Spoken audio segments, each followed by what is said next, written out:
I'm Ben from the Fleet Science Center, and today I'm going to show you how to make your own lava lamp. So the materials I have here are some vegetable oil, a clear plastic bottle, and some water I've already put food coloring in. I also have some Alka-Seltzer tablets, which I'll use later.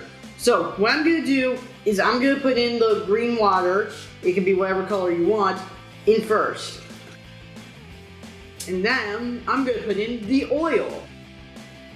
As you can see here, the oil doesn't seem to mix with the green food colored water.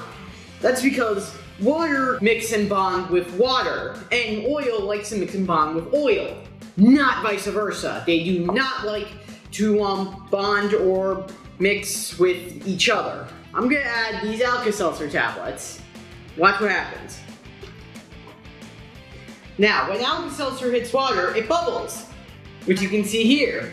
The green colored water goes up, it comes down through the oil that does not like to mix with it, and we have our lava lamp. So, that's it. You can do all this at home. You just need the following things I suggested, and you can create your very own lava lamp.